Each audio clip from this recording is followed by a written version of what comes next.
Supreme court में जो बहस चल रही थी, इस बहस में यह साबित हो गया कि किसी तरह का भ्रष्टाचार है ही नहीं। एक बात आप समझिए कि आज आप देखिए कि सुप्रीम कोर्ट में ईडी ने अपोज नहीं किया, हाई कोर्ट में अपोज किया। क्यों नहीं अपोज किया?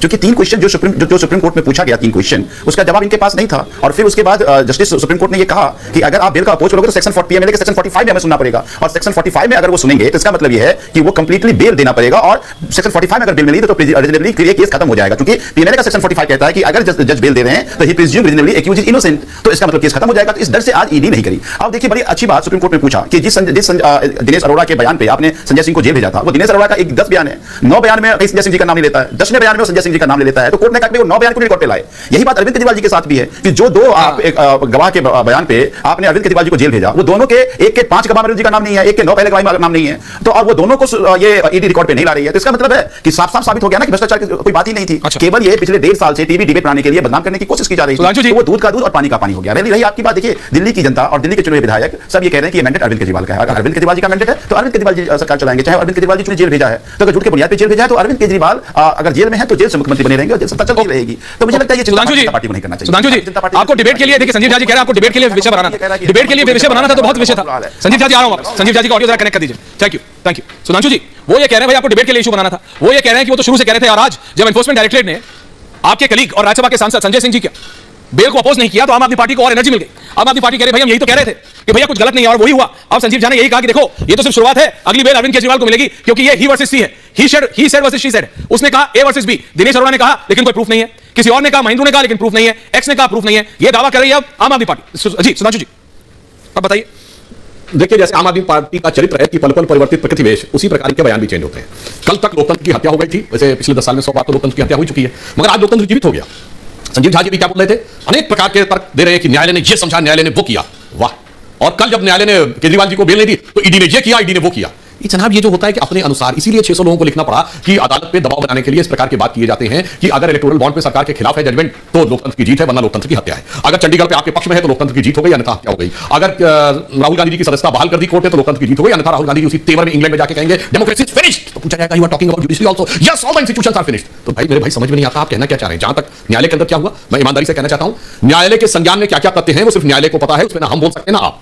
ईडी ने क्या क्या चीजें जांच करके साक्ष्य प्रस्तुत किए न्यायालय के पास, वो उनको पता है ना हमको। हो सकता है एक नहीं अनेक बार टेक्निकली अनेक बार संजय सिंह जी की बेल रिजेक्ट हुई। आज आप रिजेक्ट कब बोलते हैं ना कि अगर ईडी ने अपना पक्ष रखा होता है न्यायालय रिजेक्ट कर दिया होता है। ईडी ने कहा हमें आवश्यकता ही नहीं है। अब दूसरी बात तो राजनीतिक कहना चाहता हूं, कहते हैं आम आदमी पार्टी को अंदर रखना चाहते हैं, फलाना ढिमाका।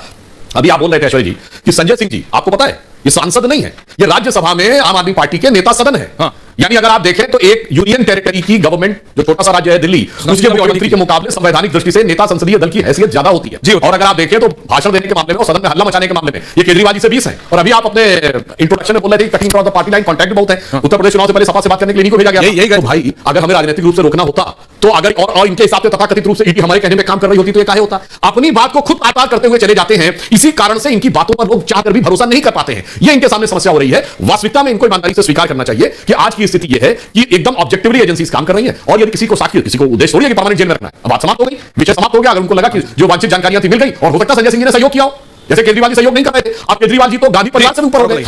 मैं चाहूंगा पंकज शर्मा जी इस पर टिप्पणी करें। राहुल गांधी जी और सोनिया गांधी जी तो कम से कम ईडी के सामने अपीयर हो गए थे, अपनी बात कहती थी। केजरीवाल जी तो कह रहे थे ईडी से पहले बताओ तो कि किस उसमें कर रहे हो। नहीं, हम बताएंगे कि हमको इस एक्यूज में हूं कि उसमें हूं कि उसमें हूं, और 9 बार आए नहीं। तो भैया वो पार्टी जिसकी हैसियत मुश्किल से 10-12 सीटों की है, वो अपना जलवा कितना दिखा रही है। नहीं, मैं आ रहा हूं, 7 सीटों का राज्य है। वो मैं संजय जी भी हैं, पूर्व राज्यसभा सांसद हैं, पंकज जी हैं, भाटी जी, मैं आ रहा हूं। लेकिन सुधांशु जी एक मेरा आपसे निवेदन है, सोनिया गांधी वाज लिटरली, मतलब सच बता रहा हूं, मतलब मिसेज अरविंद केजरीवाल को वो लॉन्च कर रही थी। केजरीवाल जी की धर्मपत्नी को सोनिया गांधी जी लॉन्च कर रही थी उस दिन रैली में। एंड अमेजिंग बात यह है, जो व्यक्ति सोनिया गांधी को, राहुल गांधी को, आप नाम लीजिए, अखिलेश जी थे वहां, संजय जी, अखिलेश जी के स्वर्गीय पिताजी मुलायम सिंह यादव के लिए क्या नहीं कहा अरविंद केजरीवाल ने, तेजस्वी यादव वहां थे, उनके पिताजी के लिए क्या नहीं कहा, लालू जी के लिए क्या नहीं कहा। लेकिन वो सब मिलकर ऐसा क्या डेस्परेशन हो गया है पंकज जी, इतना वीक है कांग्रेस का लीडरशिप, इतना वीक है, और अब ये दिख रहा है। पंकज जी देखिए, कोई किसी को लॉन्च नहीं कर रहा। क्या बात है? एक रैली, उसमें कोई किसी को लॉन्च करने की क्या बात है? अच्छा, सुधांशु जी वही व्यक्ति है, मूल तो बहुत ही गंभीर स्वभाव वाले हैं, विद्यावान हैं, गुणी हैं, लेकिन अभी उनकी बदनसीबी है कि उन्हें एक ऐसी व्यवस्था का साथ देने का फर्ज निभाना पड़ रहा है जिसकी नींव ही शब्द आडंबर, वाचालता और बड़बोलेपन की शिलाओं से तैयार हुई है। तो सुधांशु जी तो बहुत अच्छी तरह जानते समझते हैं कि पूरे देश में क्या वातावरण बन गया है, अवधारणा क्या बनी है कि अति रूपेण वे अति गर्वेण रावण, अति दानात बन गई, अति हो गई है, ये देश में अवधारणा बनी है। और प्रभु श्री राम करे कि ये बात उनकी पार्टी को, उनकी सरकार को भी समझ में आए। मसला ये है ही नहीं, केजरीवाल मसला नहीं है, मसला राहुल गांधी नहीं है, मसला कांग्रेस या इंडिया प्रमुख के राजनीतिक दलों और उनके नेताओं के साथ हो रहे बेहद बहुत ही पक्षपातपूर्ण व्यवहार का भी नहीं है। मुद्दा ये है कि पिछले जन्म के कोई पुण्य रहे होंगे कि नरेंद्र भाई मोदी को प्रकृति ने जम्मू द्वीप के भरतखंड की सेवा का इतना बड़ा, इतना महान अवसर दिया। कोई और ऐसे अवसर को 10 साल के भीतर इतनी बड़ी तरह कभी नहीं जमा था। उन्हें इतिहास में महान होने का मौका मिला था, मगर वो एक निस्वार्थ, उदार, समभाव, सर्वसमावेशी पुरोधा बनने के बजाय घनघोर राजनीतिक मतलब परस्ती, बेहद संकुचित सोच, गहरे भेदभाव और अपने विरोधियों को चुन चुनकर समाप्त करने के प्रतिशोधी भाव से भरे व्यक्तित्व का प्रतीक बनकर रह गए। संजय जी, मैंने आपकी बात सुनी। संजय जी, पूर्व राज्यसभा सांसद संजय जी की बात कर रहा हूं। संजय जी, मैं आपका व्यू पॉइंट जानना चाहता हूं उस रैली के ऊपर। वो देखी थी आप, वो उसमें से 90% लोगों को अरविंद केजरीवाल जेल भेजना चाहते थे, संजीव झा जी के नेता। और आयरनी ये है कि वो 90% लोग बाहर खड़े थे किसके लिए? अरविंद केजरीवाल जो खुद जेल में। और अरविंद केजरीवाल की तस्वीर कहां गायब हो गई, किसके कहने पे हटा दी गई, उसके बारे में ना संजीव जी बोलेंगे और ना पंकज शर्मा जी। संजय जी, अब मैं तो जानना चाहूंगा कि वो जो तस्वीर लगाई गई थी वो हटाई क्यों गई। मैं अरविंद केजरीवाल का पक्ष नहीं ले रहा हूँ, मैं ये कह रहा हूँ कि ये जो कल की वो जो संडे की जो रैली थी वो अरविंद केजरीवाल और आम आदमी पार्टी के लिए थी बेसिकली, और बाकी जितने लोग इकट्ठे हुए थे वो सॉलिडारिटी के लिए इकट्ठे हुए थे। पर सवाल ये है कि वो जो तस्वीर उनकी थी वो कहाँ गायब हो गई, किसने गायब हो गई और किसने करवाई? मैंने कई जगह पता किया, मुझे अभी तक कोई इसका आंसर नहीं मिला है। लेकिन इसका समझ आ रहा है आपको, जो व्यक्ति सोनिया गांधी को, जो व्यक्ति मुलायम सिंह यादव को, आप रखिए सुधांशु जी को on air director. Sanjay ji, mic change नहीं, संजय जी, अखिलेश यादव को क्या मालूम नहीं? भाटी जी आ रहा हूं, अखिलेश यादव को क्या मालूम नहीं कि अरविंद केजरीवाल ने स्वर्गीय मुलायम सिंह यादव के लिए क्या कहा है? क्या तेजस्वी यादव को नहीं मालूम कि लालू प्रसाद यादव के लिए क्या कहा है अरविंद केजरीवाल ने? तो क्या मजबूरी है all of them coming together? तो मैं आपको एक बार इसको आप इस तरह से देखिए। लालू जी आज अगर जेल में हैं तो वो इसलिए हैं कि वो जो मनमोहन सिंह जी के यहाँ से वो जो ऑर्डिनेंस आ रहा था, अगर वो ऑर्डिनेंस आ गया होता तो लालू जी आज जेल में नहीं होते। पर राहुल गांधी ने फाड़ा किसने था? राहुल गांधी ने, तो राहुल गांधी के कारण वो जेल में है। तो सवाल ये है कि राहुल गांधी के सबसे बड़े मुख्य चिंतक वो बन गए आजकल। This is amazing. तो सवाल ये है कि यहाँ पे कोई किसी का नहीं है, सब अपने अपने मतलब के लिए है। अच्छा, मैं आपको बता दूं तो ये इसका क्या जवाब है? आज लालू जी से कोई पूछे उनके पास क्या जवाब है इसका?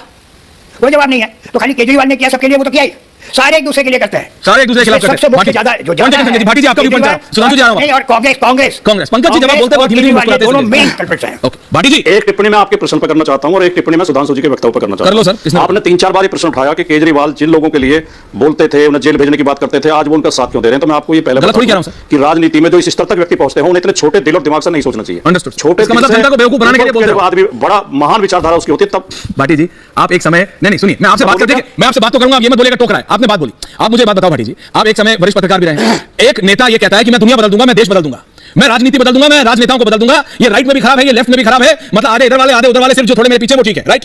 अब क्योंकि उसको बड़ा बनना है तो लेफ्ट वाले भी ठीक हो गए, राइट वाले भी ठीक हो गए, है ना? लेफ्ट वाले तो वो किसको बेवकूफ, आप इसको महानता कह रहे हो, मैं कह रहा हूं संजीव झा जी की party to everyone for right, और आप कह रहे हो ठीक है। आप अखिलेश जी से बात कीजिए, अखिलेश जी आपको बताएंगे was Akhilesh ji happy rally में कि आखिर में प्रियंका गांधी वाड्रा को बोलने दिया? प्रियंका गांधी वाड्रा अखिलेश जी से बड़ी नेता है। भाटी जी, आप भी जानते हैं अंदर खाने क्या चल रहा है राजनीति में, जो राष्ट्रीय स्तर की राजनीति कर रहे हो, चाहे छोटी भी राजनीति करते हो, राजनीति में भी, पत्रकारिता में भी व्यक्तिगत खुन्नस के लिए कोई जगह नहीं है, व्यक्तिगत रंजिश के लिए कोई जगह नहीं है। सबको देश हित सोचना चाहिए, समाज हित सोचना चाहिए, चिंता देश के संविधान की, देश के विकास की होनी चाहिए, देश के नागरिकों की होनी चाहिए। ये बहुत ओछी बातें हैं कि किस व्यक्ति ने मेरे बारे में क्या बोला था, किसने मेरे पिता के बारे में क्या बोला था, अब मैं उससे बदला लूं। ये बदले की भावना आम लेवल से भी निचले स्तर के लोगों में होती है। ये जो एक लेवल से उठ जाते हैं लोग, जिनका हृदय विशाल हो जाता है, जिनके अंदर समाज और देश के प्रति प्रेम उत्पन्न हो जाता है, फिर वो व्यक्तिगत खुन्नस नहीं रखते। तो आपका ये सवाल ही एकदम रिजेक्ट है कि उन्होंने क्या बोला था केजरीवाल ने, आप उनके साथ खड़े हो। हम देश के संविधान के किसी व्यक्ति के लिए नहीं खड़े, हम देश के संविधान के लिए, देश के लोकतंत्र के लिए खड़े। ठीक है, सवाल जो अभी सुधांशु जी ने सुधांशु जी ने बड़ी चालाकी के साथ, बड़ी वाकपटुता के साथ अपने आप को बचा लिया और न्यायालय को आगे कर दिया। न्यायालय की आड़ में अपने पाप छिपाने का प्रयास किया। न्यायालय की उपलब्धियां बताई, उस फैसले में ये दिया, निर्णय दिया, उसमें ये निर्णय दिया। अरे भैया, न्यायालय आपके अधीन थोड़ी है। सुधांशु जी, आप न्यायालय के फैसलों का श्रेय किस आधार पर ले रहे हैं? आपने तो गंदगी मचा रखी है देश में, आपकी पार्टी ने, आपकी सरकार ने तो अत्याचार अनाचार मचा रखा है। आप तो पकड़ के चुने हुए लोगों को, जो बहुमत से चुन के आए, जो सिटिंग मुख्यमंत्री, राज्यसभा सदस्य, मंत्री, आप उन्हें जेल भेज रहे हैं। और आप पीएमएलए एक्ट में इस तरह के प्रावधान कर रहे हैं कि जब तक आपकी मर्जी नहीं होगी कोई जेल से बाहर आ नहीं पाएगा। और अगर आज संजय सिंह को 6 महीने जेल में रखने के बाद आज ईडी उनकी बेल का अपोज नहीं कर रही है, तो इसका मतलब उन्हें जेल में रखने की जरूरत नहीं थी। तो इन 6 महीने का हिसाब कौन देगा? बताओ संजय, 6 महीने सुधांशु जी, रहना पड़ा, भाई बड़े चालाक आदमी हैं, भुगतनी पड़ी है, दर्द भुगतना पड़ा, इसका जवाब कौन देगा? इसका जवाब दीजिए। संजय जी आ रहा हूं, उसके बाद पंकज जी आ रहा हूं, संजीव जी आ रहा हूं। मैं बिल्कुल जवाब देता हूं। राजकुमार भाटी जी ने कहा कि हमारी सरकार चुन चुनकर इनको जेल भेज रही है, तो मैं पंकज जी, राजकुमार जी, संजीव जी, तीनों का ध्यान आकर्षण करना चाहता हूं, ध्यान आकर्षण प्रस्ताव में। सुनिए राजकुमार जी, ये सोनिया जी और राहुल जी जिस मामले में बेल पे हैं वो अक्टूबर 2013 में दिल्ली हाई कोर्ट के आदेश पर हुआ, हमारी सरकार नहीं थी। 2011 में कनिमोझी और ए राजा जेल चले गए थे, हमारी सरकार नहीं थी। 2010 में सुरेश कालमाड़ी जेल चले गए थे, हमारी सरकार नहीं थी। और आपके नेता मरहूम मुलायम सिंह यादव जी के विरुद्ध आय से अधिक संपत्ति का मामला 2006 और 7 में हुआ था, उसमें हमारी सरकार नहीं थी। ये ठीक है कि जब आपने न्यूक्लियर डील पर उनका समर्थन कर दिया था जुलाई 2008 में, दिसंबर 2008 तक उस केस पे क्लोजर रिपोर्ट लग गई थी। शिबू सोरेन जी जेल गए 2006 में, हमारी सरकार नहीं थी। करुणानिधि जी जेल गए सन 2000 में, केंद्र में हमारी सरकार जरूर थी, परंतु वो जयललिता आपको टोकना जी जेल गई 1996 में। लालू प्रसाद पुराने किस्से गिनवा रहे हैं, वर्तमान विषय पे बोलिए।